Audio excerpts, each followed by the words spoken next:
अगले साल यानी 2022 में होने हैं उत्तर प्रदेश समेत 5 राज्यों में विधानसभा के चुनाव।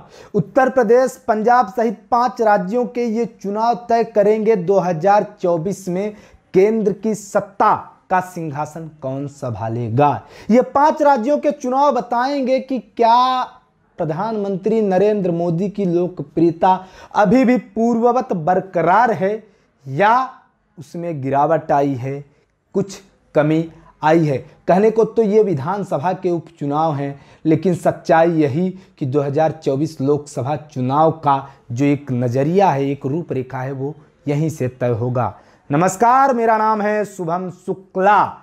जो ये 5 राज्यों के चुनाव होने वाले हैं, इन 5 राज्यों के चुनावों में सबसे अहम है उत्तर प्रदेश। उत्तर प्रदेश का चुनाव यह बताएगा कि क्या उत्तर प्रदेश में प्रधानमंत्री नरेंद्र मोदी की लोकप्रियता पूर्ववत बरकरार है, क्योंकि उत्तर प्रदेश की ही वाराणसी सीट से प्रधानमंत्री नरेंद्र मोदी सांसद चुने जाते हैं। उत्तर प्रदेश के चुनावों में न केवल प्रधानमंत्री नरेंद्र मोदी बल्कि उत्तर प्रदेश के मुख्यमंत्री योगी आदित्यनाथ की साख भी दांव में लगी हुई है। आज मैं आपको बताऊंगा कि क्या है उत्तर प्रदेश का नजरिया, क्या सोचता है अभी हाल फिलहाल उत्तर प्रदेश का वोटर और किस तरफ जा रही है फिलहाल ये लहर। जैसा कि आपने हमारा थंबनेल देखा और थंबनेल में लिखा है कि क्या भाजपा, क्या उत्तर प्रदेश में योगी आदित्यनाथ हार रहे हैं, क्या उत्तर प्रदेश में भाजपा हार रही है। तो चलिए आपको बताता हूं कुछ आंकड़े, कुछ बड़े राजनीतिक विश्लेषकों का क्या मानना है, क्या कहना है। तो यशवंत देशमुख जो सी वोटर के हेड हैं, जो इस देश में चुनाव की पोलिंग करवाते हैं और चुनाव पूर्व ये बताते हैं कि अभी फिलहाल जनता का मूड क्या है, तो निजी यूट्यूब चैनल, निजी वेब चैनल से बात करते हुए उन्होंने एक बड़ी बात कही है। उन्होंने बात ये कही है कि उत्तर प्रदेश में बीजेपी की सीटों में काफ़ी गिरावट आ जरूर रही है, लेकिन अंततोगत्वा यानी अंतिम में यानी अंततः जाकर एक बार फिर योगी आदित्यनाथ उत्तर प्रदेश के मुख्यमंत्री बन रहे हैं। उन्होंने आज की डेट पर बात कही है और वो ये भी बता रहे हैं कि अगले साल भी यही रिजल्ट रहने वाला है।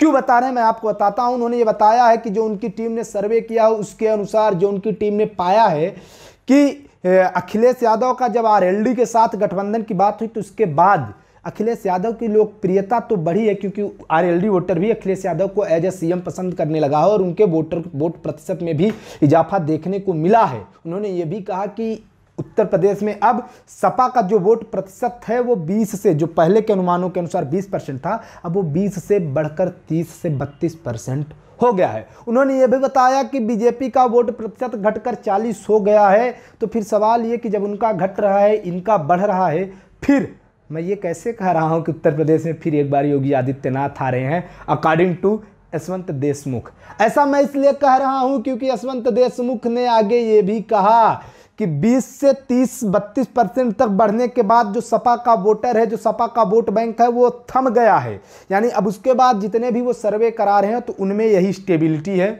उन्होंने ये बताया कि बसपा सपा का जो कोर वोटर था वो 20 से 32% के बीच में थम गया है और बीजेपी की भी जो गिरावट की क्षमता थी वो 40% में आकर थम गई है। यानी बीजेपी न 40% से अभी कम हो रही है और न सपा 30% से ज़्यादा हो रही है। उन्होंने आंकड़ा भी दिया कि बीजेपी 217 से 230 के बीच सीटें आ सकती है, 217 के लगभग सीटें आ सकती हैं।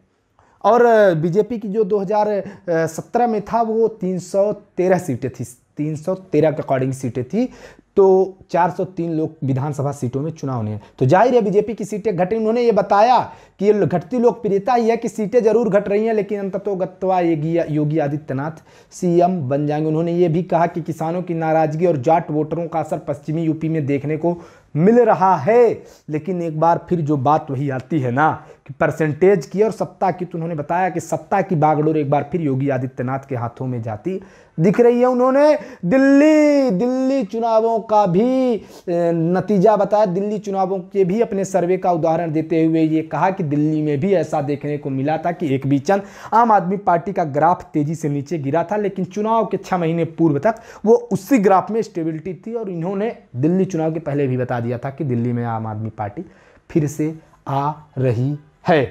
तो उत्तर प्रदेश से ये जो चुनावी सर्वे है, जो चुनावी पोल है, जो राजनीतिज्ञों का मानना है, तो वो बातें मैं आपको बता रहा था।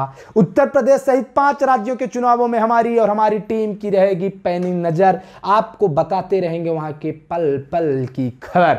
देखते रहिए द लोकनीति। धन्यवाद।